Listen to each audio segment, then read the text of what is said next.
All right, thanks for tuning in to more college football talk on the Our Lads Football Network as we talk not about any specific team on this show or a specific conference, but we talk about the world of coaching in college football at the FBS level. And no better person and no better website to turn to than Zach Barnett, college football writer for footballscoop.com. Very underrated website that's been around for a long time, in case you didn't know. And if you haven't known and you haven't checked it out, please check it out. You won't be sorry. Zach, thanks for taking your time to talk to us today. Thank you for having me. All right, Zach. So a few articles that I noticed just checking out your website before we came on the air. One is why Urban Meyer chose the NFL over college football. I'm going to leave that for the viewers to check out the answer to that question themselves. But you also had a series of the 15 most important assistant coaching hires of 2021. Can you give me a couple of names from that list? Yeah, we had Pete Kwiatkowski at Texas, new defensive coordinator as number one. Jake Peets, DJ Mangus, the new offensive brain trust at LSU, number two. And then the new defensive coordinator at Notre Dame, Marcus Freeman, was number three. Okay, and what would be, out of those three, why was one of those the most important? Well, I put Kwiatkowski number one, just basically on the thesis that Texas, obviously, everyone knows the struggles they've been through in the last decade plus. So the new staff at Texas, they enter in a hole dug by their predecessors, and so usually you see that first new class bounce when you have a new coaching staff. They're able to come in and sell hope, sell playing time, and usually it's that new car smell. This staff, not for lack of effort, hasn't enjoyed that just because the Texas brand is so stagnant. At the same time, I mean, the highways from the major talent centers and the major high schools is going east and it's going north. Oklahoma's recruiting really well. A&M's recruiting really well. Obviously, LSU, Alabama, Ohio State. Those programs are coming into Texas and getting theirs. So if Texas wins, they'll be fine, but they have to win first. How surprised were you that Sarkeesian got the job? Because I was shocked. I know he's recruited really well in college, and sometimes as long as you recruit well, you're going to win a lot of games.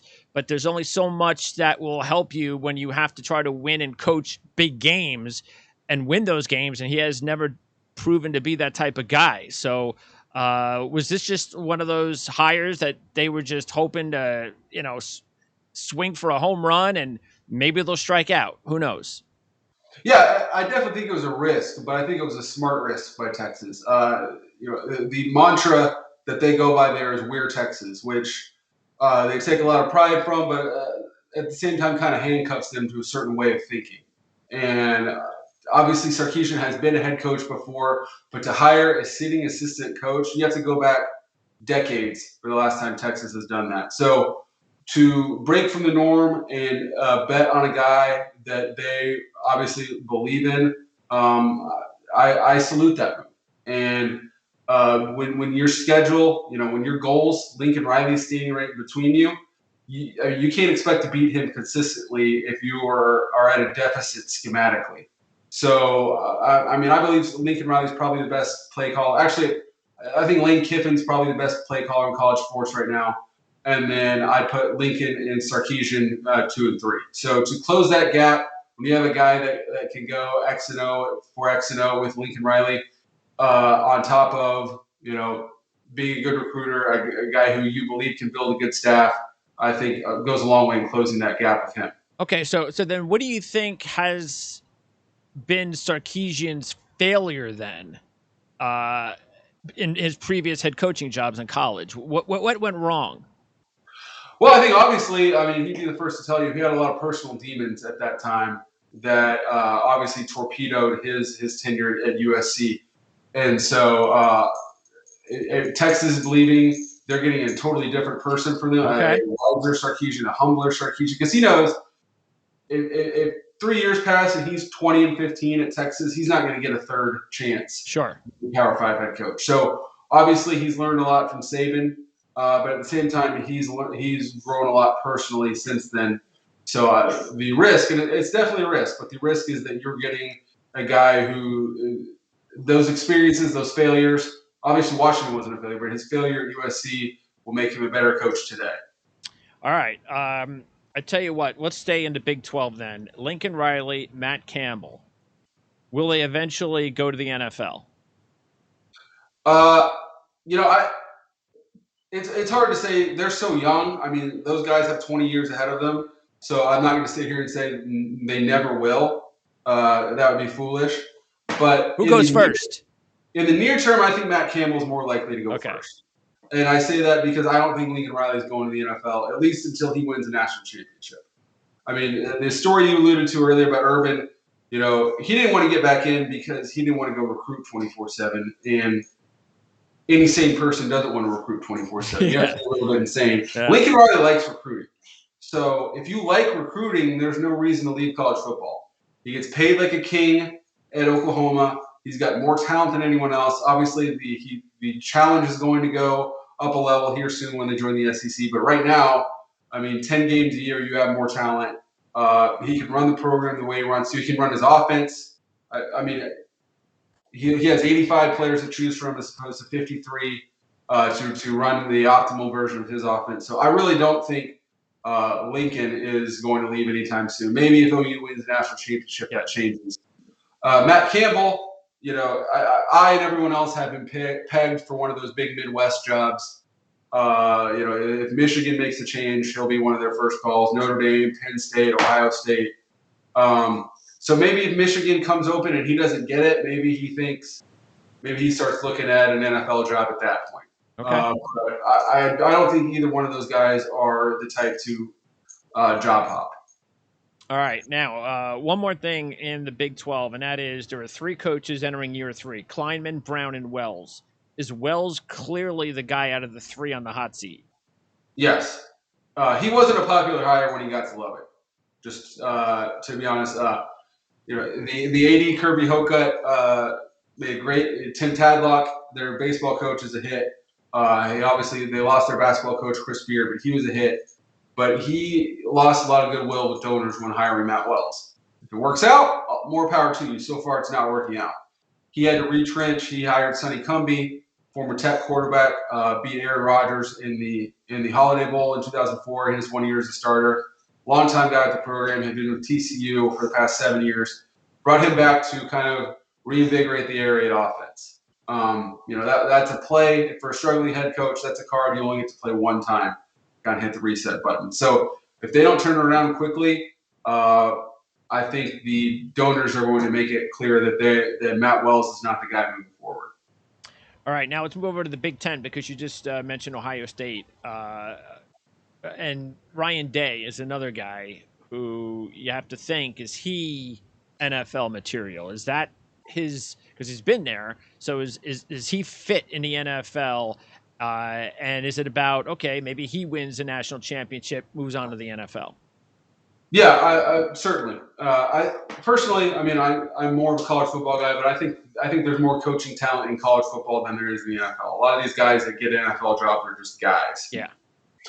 So I think Ryan Day would be a top half college or NFL coach today. But at the same time, why would you leave Ohio State? Yeah. I personally believe Ohio State's the best job in college football. And if you like recruiting, and judging by the product that he's put out, Ohio State recruits just as good as anybody in the country. So really the only reason to leave the NFL or leave college football, one of those jobs, is if you're just bored by winning too many titles, which he hasn't won one yet, so obviously not. Or if you don't like recruiting. So if you like recruiting, then college football is the place for you.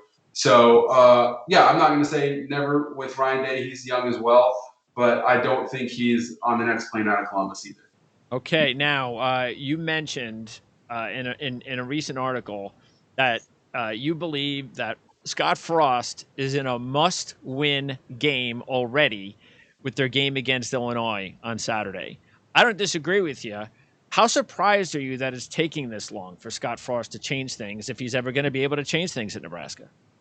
Yeah, I'll admit, I thought he was the perfect hire. I thought it would be glory days come again, and it's been anything but. I think a lot of the failure falls at Frost's feet. he's just been, from the outside looking in, he's been pretty surly. It seems they've had a lot of players transfer. Their best player from this past year, Wan'Dale Robinson, transferred to Kentucky. Luke McCaffrey, who was their future quarterback, he transferred. They have Adrian Martinez, who you thought if you'd see him play as a freshman, you think when he's a veteran, he'll be one of the best quarterbacks in the Big Ten. He hasn't really developed. So Nebraska lost a lot of players. Their recruiting hadn't gone that well. So, and then now you've got this NCAA violation where allegedly he has overseen, unauthorized practices during the COVID shutdown and had analysts performing unauthorized coaching work. Now, which he's far from the only head coach that has analysts doing stuff that they're not technically allowed to do. But at the same time, he got caught doing it. He's got a new AD here that didn't fire him, that's probably not loyal to him, that doesn't view him as a necessary link to Nebraska's past, because he himself was a standout player at Nebraska. Trev Albert's a little bit before Scott Frost's time. So, if they don't beat Illinois, I'm not saying he's going to get fired on Sunday. Yeah. But the attitude, the culture around Nebraska, the atmosphere is very toxic right now. So if he loses, he'll be 9-18 in Big Ten play with Oklahoma, with Ohio State, with Wisconsin, with Iowa coming up on the schedule. So they're going to have to sweep their toss-up games to get to a bowl game, and the odds of that happening are not high. Now, do you think it's more of – because when you think of Nebraska at its best, you think of big offensive line. That's where they grow them big in that part of the country, run the football, defense, and it's completely opposite with what Scott Frost is trying to do there. Do you think that's part of the problem? Is that maybe that's just not a good fit, a good – X's and O's fit, that maybe if he does leave eventually, that's what they need to do, is kind of go back to that kind of old school style of football. Well, I think that was the thinking when they hired Frost, was that it would be a modern take on what Nebraska did successfully. Not to say that it's still a ground-based offense where the quarterback is involved in the run game. Run game is still very important, but you're not pot committed to running the ball 60-70% of the time. An offense that will appeal to coastal kids. Nebraska, when it's good, recruits California very successfully, and California kids aren't going to come to Nebraska to run the option. Obviously, it hasn't worked.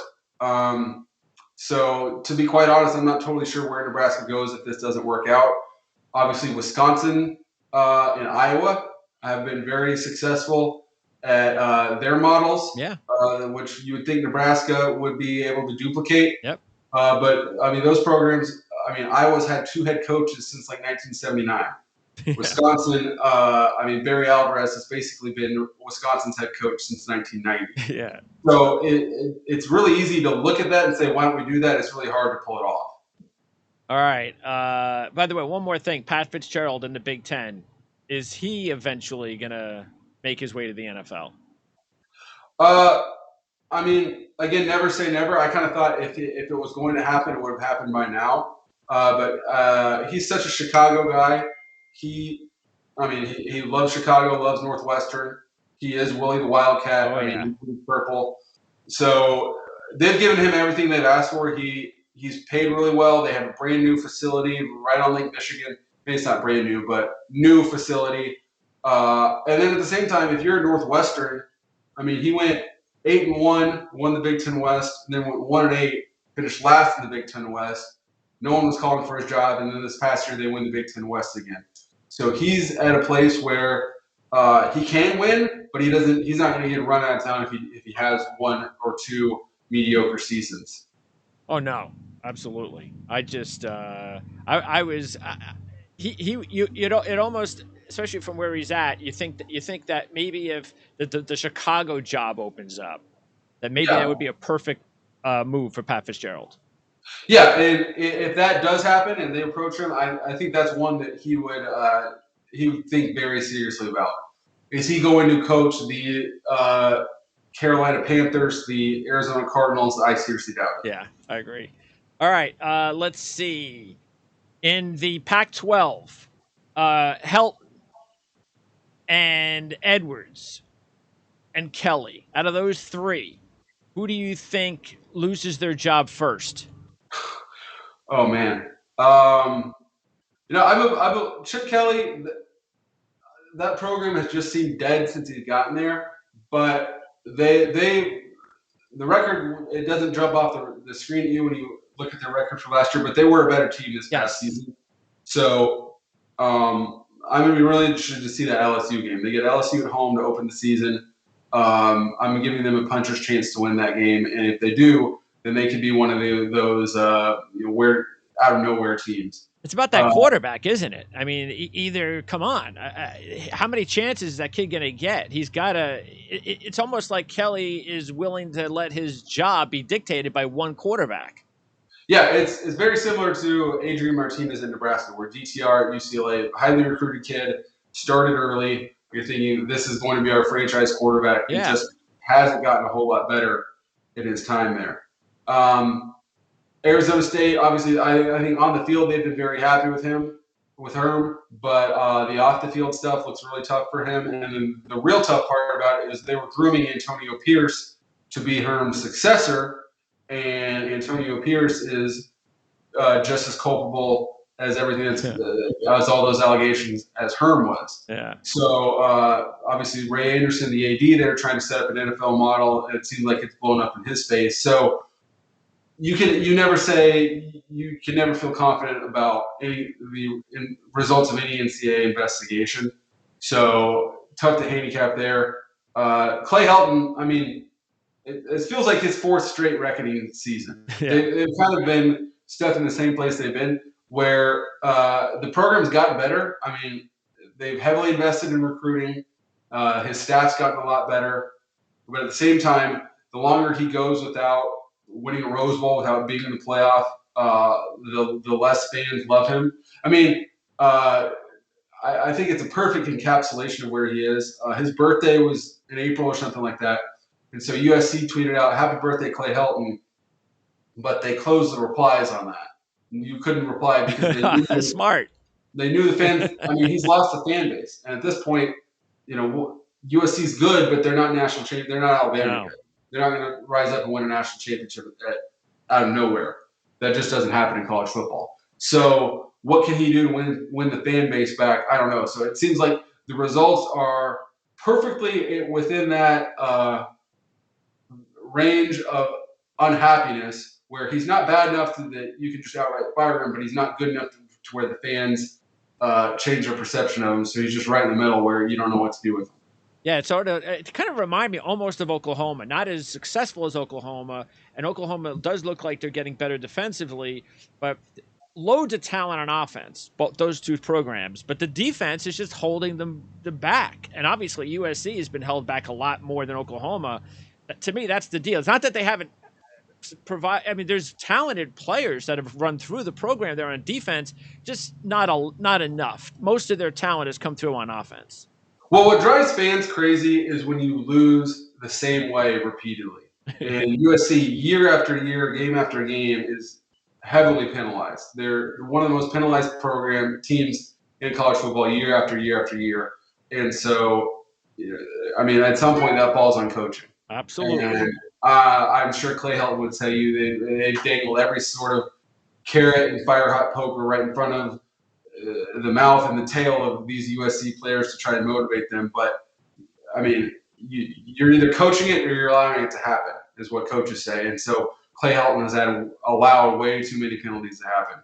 And so that, on top of everything else, is why USC fans are driven mad by Clay. All right, SEC, I was reading this story about Zeb Noland. I mean, this is just weird. So he leaves North Dakota State to become an assistant coach to begin his coaching career at South Carolina, and now he's decided to play again, and he's going to be – is he going to be the starting quarterback at South Carolina? Well, the guy that probably would have been their starting quarterback transferred to Northwestern, Ryan Helinski. He played a lot as a freshman, didn't play a whole lot last season, but if he was there, he'd probably be the starter. He transferred to Northwestern and then lost that quarterback battle. So the guy that should be South Carolina's starting quarterback is now the backup at Northwestern. Their Okay. incumbent starter is got hurt during fall camp. So they have three guys that none of them have played significantly. But one of them's a walk-on. And so they have this guy, Zeb Noland, that's been around in college football since 2016, backed up Brock Purdy at Ohio State, backed up Trey Lance at North Dakota State. Yeah. And so if he's got – he might very well be the best quarterback in the program, and he still had eligibility. Okay. So their head coach, Shane Beamer, tried to spin it as, well, it's not a statement on the guy. It's not a comment that we don't like the guys we have. It's not like we pulled this guy out of 5 points. Right. So it's like, well, you kind of did. If you loved the quarterbacks you had, he'd still be in a polo, not in shoulder pads. Uh-huh. Well, then that's his first year too, Beamers. Yeah. You think he's going to do a good job? You know, the knock against him is that he's not a guy that's going to roll up his sleeves and beat you schematically. I mean, he's never been a coordinator on his own. Okay. A offensive coordinator.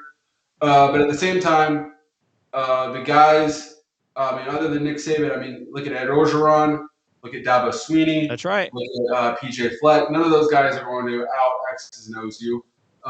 They view the job as a true CEO. You designate your play calling to your coordinators. You delegate that, and then you are the chief culture officer. You are focused on recruiting, all that stuff. And it's worked in college football. You can't say that it doesn't work. But at the same time, if it doesn't work, the head coach looks stupid because you're not going to roll your sleeves up and fix this thing at the chalkboard. So, having said that, if I'm Kirby Smart or Dan Mullen, I'm not exactly shaking in my boots when I see that Shane Beamer gets the South Carolina job. He's very well loved within that program.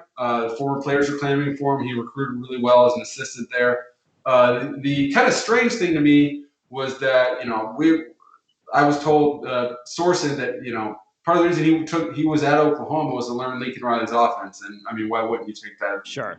It's the best playbook in college football. Yeah. And then he was going to hire Mike Bobo as his offensive coordinator. He left for Auburn and then hired another guy that has no ties to Lincoln Riley, the Oklahoma. Okay. So he's not running it himself. So why not bring an Oklahoma guy, Lincoln Riley guy with you? I don't understand that. All right. Fisher, Jimbo Fisher, sticking in the SEC. How's his job security? Oh, it's great. He's guaranteed. Let's see. If A&M were to fire him today, they'd owe him like $40-something million. Oh, he's fine. Yeah. He signed that 10-year, $75 million contract, which the $7.5 million a year doesn't look crazy now, but the fact that it was fully guaranteed from the day he signed it, that still looks crazy. But at the same time, A&M's definitely in a better place than they were when he got there. Their talent on the line of scrimmage is really good.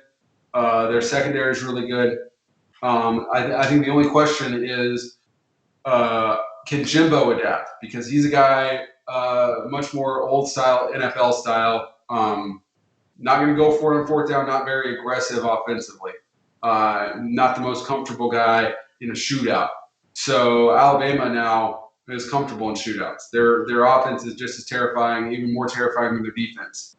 So it's not realistic to think that you're going to be able to beat Alabama 28-24 anymore. Maybe it was a few years ago, not anymore. Yep. So can Jimbo adapt, speed up his offense, maybe not make it so complicated to try and maybe win a game, 52-48 if you have to once a season. That's still the question with him. Just like you said, Nick Saban did, and the great ones adapt. And we'll find out whether or not he can do that before it starts getting to the point where his contract is running out and he does become an affordable buyout. All right, so in the last few minutes, let me run through some questions I have for you, some top questions. Hugh Freeze, will he get another Power 5 job opportunity? That's a great question. There are very, very few coaches as good as Hugh Freeze. He is overqualified to be the Liberty head coach. He's a very smart coach, knows how to run a program. Question is a college president going to want to take on all that baggage? He'll tell you he left that stuff in the past. He's a different person now. no reason not to believe him. But at the same time, that's still going to follow him around for a long time. So I doubt it would be in the SEC. But anyone that hires him is going to get a head coach that's overqualified for his job because he's probably the top 10, 20% of head coaches today right now. All right. What about Luke Fickle? Do you think Luke Fickle would be a really good fit at USC? I mean, the guy's lived his entire life in Ohio. He is a Buckeye through and through. Obviously took that Cincinnati job, hoping to come back and take over for Urban. That didn't happen. So is he biding his time for the Michigan job, the Browns job, the Bengals job? I don't know. I just see him as a Midwest guy. Okay. And to go out there and obviously great head coaches are great wherever they are. Nick Saban didn't have a lot of SEC ties when he came to LSU, but you got to recruit California to succeed at USC, and he just doesn't have put the time out there. So he wouldn't be my first call, but that's not to say he's not a great coach. You think Gus Malzahn is going to just have a really good old time at Central Florida? It seems like a perfect fit. Yeah, his offense, when it works great, it's unstoppable. When you have a counterpunch for it, he doesn't really have a counterpunch for you. So I mean, if he's got the right type of quarterback, it's great. But if he doesn't, they really struggle. A lot of those quarterbacks, his passing game isn't that developed. So if they're outscoring people, he'll be fine. But I mean, UCF fans are probably the most spoiled in college football. If they don't go, right. Then it's an absolute failure. So that's going to be a really interesting experiment to watch. Okay, Brent Brennan. If San Jose State has another good year, and I see no reason why they won't, you think he's going to get a Power 5 opportunity? Yeah. I mean, he's a really good coach and really well liked in the profession. Coaches really like him, the guys that know him. And, I mean, San Jose State was dead. You look at their history there. Mike McIntyre had one good year here, one good year there, got him the Colorado job. You have 2 good years there. I mean, to go to Boise and beat Boise at San Jose State is a major accomplishment. So if he can do it twice, I mean, a lot of average coaches have had one great year. If he can go there and do it twice, then, yeah, he'll be on that radar. Okay. In the MAC, what about some of these jobs like Thomas Hammock? Northern Illinois is just starting to – they were a very proud program just a few years ago, one of the dominant MAC teams, but not anymore. He has one more year left, right? Believe so, yeah. And that's it. So you don't think that basically if he doesn't produce this year, they're going to look for a new coach? I mean, you hate to say that because he's an alum, but for a while, Northern Illinois was the Boise of the MAC. They cycled through head coaches and they kept on winning. Obviously, made it to an Orange Bowl. So yeah, at 5-13 with another bad season, even as an alum, I don't think the Northern Illinois brain trust will allow them to slip permanently into the lower level of the MAC. Sean Lewis, is he a coach to keep an eye on?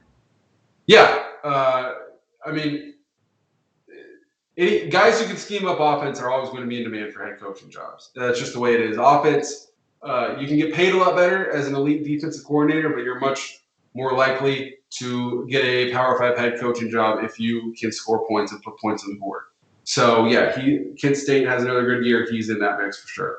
Ohio. So, Solich no longer there, but the longtime coordinator, Tim Albin, takes over. What do you expect is going to happen? I don't know. Sure, anybody knows, but that was a winning program for quite a long time. Yeah, it's a winning program, but at the same time, they haven't won the MAC. I don't have it off the top of my head, but I believe it was 1968 maybe. Yeah. The last time they won the MAC. Yeah. So, yeah, it'd be great to see that because it does seem like they're in that mix every year, and it seems like they're one of those programs you would think is in Detroit playing for the MAC title every other year, and they're really not. So I'd love to see. I mean, that's a great university. Tim Albin, as you said, is an Ohio guy. Been there a long time, so I'd love to see him have success there. All right, in the Sun Belt, and this conference is getting better every year, which is great to see. And Billy Napier and Shadwell, they're going to be I would imagine already they're pretty hot names, right? You think they're going to get some better job opportunities real soon? Yeah, I mean, if you had told me last November that all the SEC jobs that were going to come open came open, and they would still be at their respective schools, I've been really surprised. I love Chadwell's offense. It's a perfect mixture, I think, between the triple option and the modern spread. I love the triple option. I think it's the most. I do too. Yeah. I'd much rather watch a triple option game than two teams trying to throw 60 times a game. So I love his offense. Billy Napier obviously done an outstanding job. He's worked for Dabo and Saban. So he's proven his worth for sure. So the question is just where are those guys going to go? I think Ed Orgeron is on a low-key hot seat at LSU. They have another disastrous type season. It'll get real interesting there. But other than that, I don't really expect a whole lot of movement at the SEC level this year. So do they take an American job, double their pay, and kind of move up a level? Maybe they do that. Okay. And the Terry Bowden hire that caught me completely off guard. I thought he was done coaching because things did not work out at Akron. But okay, it's Louisiana Monroe. Why not? But Rich Rod is his offensive coordinator. So you just get the feeling that, okay, yeah, maybe Louisiana Monroe will be an interesting team to watch. I'm actually surprised, that Rich Rod. What's up with Rich Rod? Why do you think things haven't worked out for him? Is it just, has he not grown with the times? I remember when he was first the hot guy, I remember hearing assistant coaches, guys that are great coaches today, talking about how he used to always go down to watch Rich Rod and develop his offenses. And now it seems like the game has passed them by somehow. Yeah, I mean, he certainly was arguably the pioneer of the zone read. And, it's kind of it's kind of a tough criticism to make, but to expect a guy to be on the forefront of the offensive football twice in his career. I mean, you do the zone read, that's about like splitting the atom in our world. Yeah. So it's kind of tough to say, why can't you do that twice? Sure. But yeah, I mean, a lot of head coaching tenures are a lot about momentum. And no one's going to come out and say this, but if you're Rich Rodriguez and you don't take the Arizona job to be there for 20 years, you're not an Arizona guy. So he had them in the Pac-12 championship game and the Fiesta Bowl in 2014. Was in the running for some big jobs, didn't work out, and then it seemed like he just kind of, it just kind of started spiraling from there. Had some personal issues, had some NCAA or personal scandal that went on there, and so he just needed a reset. ULM's arguably the toughest job in FBS. It's really an FCS program that still plays in FBS. Sunbelt, as you mentioned, gotten a whole lot better over these past few years. So I'm going to be interested to see how that staff does. Mad respect to Terry Bowden because, the guy's the son of a coaching legend, went undefeated at Auburn, got his way back to be the head coach at Akron, and then lost that job. He was a GA at Clemson, working alongside 23-year-old guys trying to get there into the business. He could have easily said, I'm too good for this. I'm Terry Bowden. I'm out. Humbled himself, went to learn, and now he got another head coaching job. And I'm rooting for him because I have massive respect for the lack of ego there. I hear you. Hot coaching candidates. I've gone through a few, but give me some that we probably don't really know a lot about. Some of the names that are out there, whether they're coordinators, assistant coaches, young coaches that you think are the names that we should keep an eye on, like, a top 2 or 3. Alex Grinch, Oklahoma. This is a not national championship or bust type season for Oklahoma, but this is a year where they have all the pieces to compete for, not just make the playoff and get blown out, but they have the pieces to actually compete to win the national championship. So maybe he's an American head coach at this time next year, but I think the feeling at Oklahoma is we need to cash in soon because we're not going to have this guy for that much longer, and there's no guarantee that our ex-defensive coordinator is as good as him. Okay. So he's in there. Brad Hartline at Ohio State is another interesting guy. Hadn't been a coach all that long. no coordinator experience, but Ohio State's wide receiver room is, I believe, the most talented single position in all of college football. They have the talent in that room is unbelievable, and he stepped in for Zach Smith when we all know what happened there. So he's proved a guy that he's ready for more. Whether that's a coordinator job, head coaching job, I don't know. But he's another guy that has done his job, done what's asked of him, and done it extremely well. And also, I wanted to ask you about Babers. What's happened to him? Man, he's another guy. They won those 10 games, and then you think, okay, Syracuse, he's got it figured out. I remember watching his introductory press conference thinking, why did he take this job in upstate New York? And it really made a whole lot of sense to me because he said, my offense can translate to here perfectly because half our home games are in the Dome, and then they play that ACC division. I don't have the ACC divisions memorized as a point of pride, but they play road games at Clemson. I believe Georgia Tech is in their division. I think Florida State is. So tough competition, but when you're playing road games there, you're not going to be playing it's not Boston College. So I thought, okay, they can have sustainability here. 2018, they were the second best team in the ACC, and then it's just falling apart there. So he needs to get back to a bowl game, or Syracuse is probably going to make a change. Yeah, it's incredible. It just seemed like a few years ago that he was like one of the hot names in all of college football, and he was that close to getting like maybe the USC job, and he could be fired if things don't work. Adapting the Art Briles offense, which he did, one of the keys about it should be that you can plug and play at quarterback. Obviously, I remember when Baylor lost Robert Griffin III to injury, and Nick Florence stepped in and did just fine running that offense. Yeah. But he lost his. With quarterback changes, the offense has not been able to adapt, and I believe their record is there's something like 4-15 or something like that when his backup quarterback starts. So just hasn't been able to develop that position. Yeah, because DeVito's a talented kid, but it's just, I don't know what's going on there. It's just he's not, I don't know, maybe he's overrated. The system maybe is not a good fit. I don't know. Something's just not working out there. So. Zach, great job. It was awesome talking to you. I know I have about 100 other questions, but we'll save that for another time. And what are you up to? What's your next article going to be looking like? Point of the season now where we can actually start talking about real football. So I'm excited for it. Yeah. Aren't you sick of the COVID stories? Yes. I'd love to put that behind us. Big vaccinated people. And Hawaii, they're not going to have fans, right? No, Hawaii's not going to have fans. Oregon and Oregon State and LSU, you have to proof of vaccination required. Okay. Everyone else TBD. So just Hawaii is the only school that won't have fans for the immediate future. Okay. So far. Okay. Yeah. Fingers crossed. All right. Again, Zach, I appreciate it. I hope we get the opportunity to talk again sometime soon. Sounds good. Thank you.